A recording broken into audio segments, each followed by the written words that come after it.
तर नमस्कार मित्रांनो, स्वागत तुमच्या सर्वांचं आजच्या आपल्या छोट्याशा ब्लॉग मध्ये. आपण चाललो होतो मदुराईवरून कन्याकुमारीला जात असताना मग काय सकाळच्या वातावरणामध्ये थांबलो होतो आपण नाश्ता पाणी करण्यासाठी. वातावरण तसं फ्रेश होतं. अशा फ्रेश वातावरणामध्ये सकाळी नाश्ता पाणी झाले म्हटल्यावर भारी वाटतं. मग निघलो मी आपल्या पुढच्या प्रवासाला. प्रवास करत असताना तसं मजा येत होती बरं का. वातावरण थंड होतं, निवांत होतं म्हणून गाडी चालवायला काही वाटत नव्हतं. थंडी तशी कमी. मित्रांनो इकडे बघा वातावरण कसं नियोजन खतरनाक आहे. नुसत्या पवन चक्की लावलेलं मित्रांनो. मग म्हटलं थोडाफार डान्स वगैरे झालाच पाहिजे. मग लावलं होतं रावडी राठोड पिक्चर मधलं गाणं.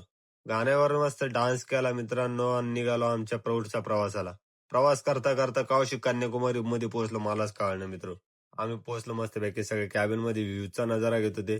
मग म्हटलं चला पार्किंग मध्ये गाडी पार्क केली.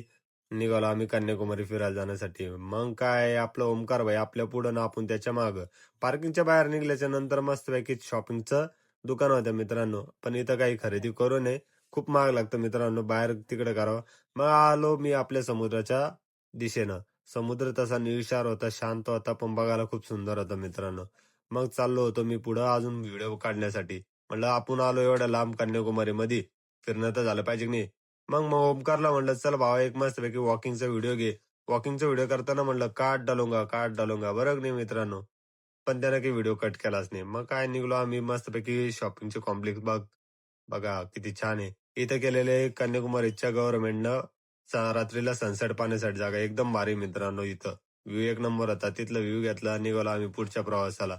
बघा मित्रांनो वातावरण तसं सुंदर होतं, दिसायला तसं छान होतं. आपण कडक दिसत होतो आणि समुद्र तर आपल्यापेक्षा कडक दिसत होतो. या मोठ्या मोठ्या लाटा जसे माझ्या मनामध्ये असे सुंदर असे घर निर्माण करत होते मित्रांनो बघा.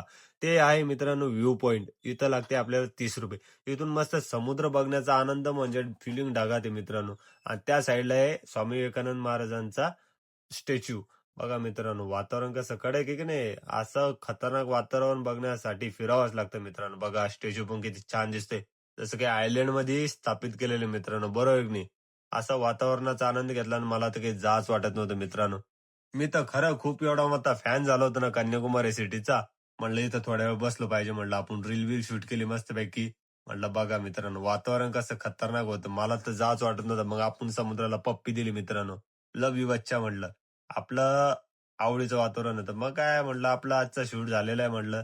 मोठी ब्लॉगिंग पण झाली होती. पूर्ण व्हिडिओ बघण्यासाठी आपल्या युट्यूब चॅनलवरती नक्की फॉलो करा मित्रांनो. पुरा व्हिडिओ तुम्हाला भेटून जाईल. आणि हा व्हिडिओ आवडला असेल तर नक्की लाईक शेअर करा मित्रांनो. बघा मजा आली, फन झाला, एन्जॉय झाला. भेटूया पुन्हा पुढच्या ब्लॉगमध्ये. जय हिंद.